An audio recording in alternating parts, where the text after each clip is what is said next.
When we sold the company in 2007, it was really to focus on our family. It really was. It was a grind.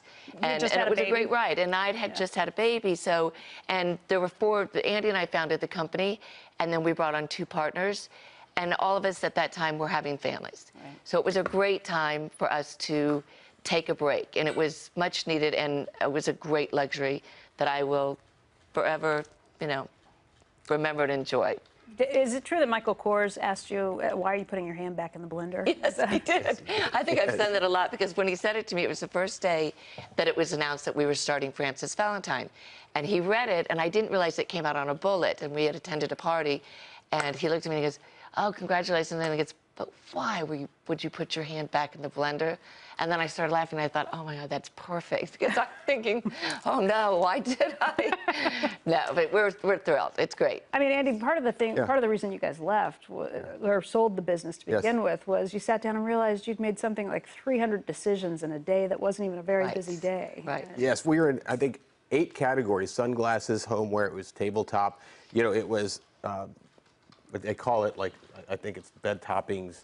There are 18 categories, and then one day we had to go through all of those categories. I was counting, and I said, all right, we've created a brand, we have a model for something, created stores in every country of the world, and gone in every category. And creatively, I felt like we had completed our task. Right. So I wanted a new challenge, and we just had our child. And I think to your question earlier, what I thought was important was that I wanted to go back and create another thing. I feel like I am an entrepreneur. And to me, starting things is really fun. Starting something new is really interesting to me. Maintaining an existing company? Maintaining and growing it over and over again. We could duplicate it a lot of times. It's difficult, but we really want to do something new. We needed the break, quite frankly. So when you did it last time around, you liquidated your 401k, which had about $35,000 in it at this point. That was a lot. And self-funded, and you guys scraped through and made it. This time, you were able to self-fund this yourself. So you don't have investors and maybe the pressures that come from that this time? It doesn't.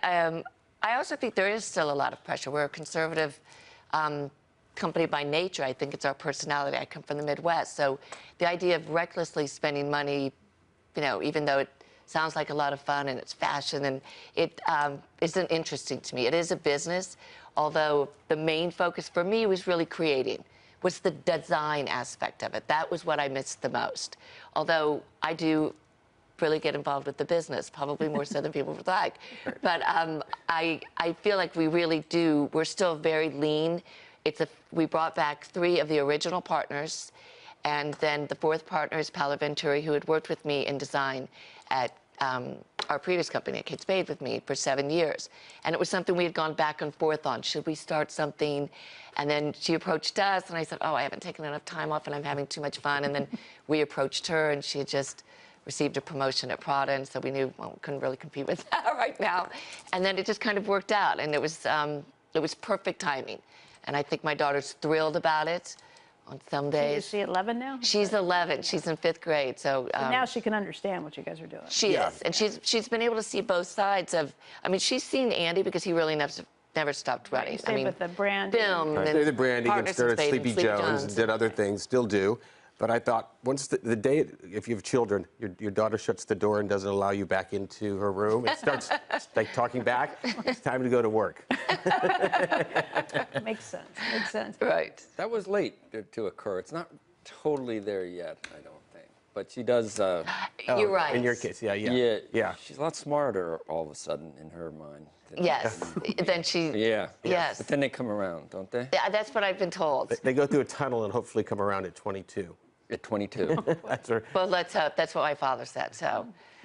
How will you guys do things differently this time, just in terms of where you're selling? E-commerce is going to be a big issue for you. Yes, which is a little different than where we were when we left in 2007. I think that now with Valentine, we are definitely approaching the major department stores in the U.S. We're in Japan, we're in Hong Kong, Europe, Canada, but we are purposely limiting our distribution to make sure that we do this in a steady fashion, which was the luxury we had when we started our previous company.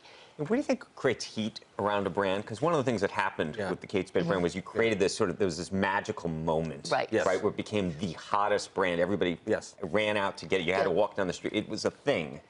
Yes. What was that, and how do you recreate that? I think it's product. I honestly do. I think that you can do, people can talk about advertising or branding, and you can speak to that a little more, but I honestly believe that this time around, and even the time before, it really has to be about design. I think I feel a little more confident this time around because of our experience, but I think it's more focused, and I think the details and the quality are so important that it has to have an emotional tug. It has to have even if it's the simplest shoe, it has to have something that says, oh, I have to have you.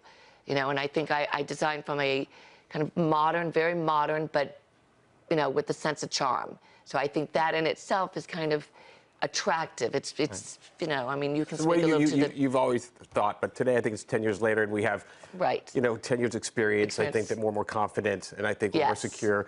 But it's hard to create that magic. I think that we're trying to do it again. We don't know if that will happen, but the timing was interesting then, remember? I mean, there weren't 30 million people in the category.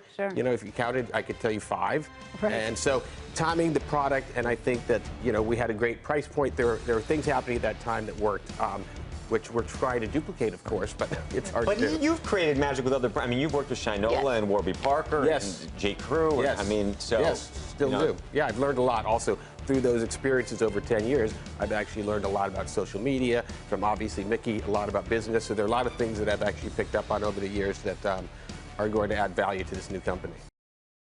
Hey CNBC fans, thanks for checking out our YouTube channel. Here you're going to find videos packed with all of the information that you need to be smarter about your finances. You can subscribe by clicking right here and click on all the videos around me or the I right here to watch the latest from CNBC. Thanks for watching.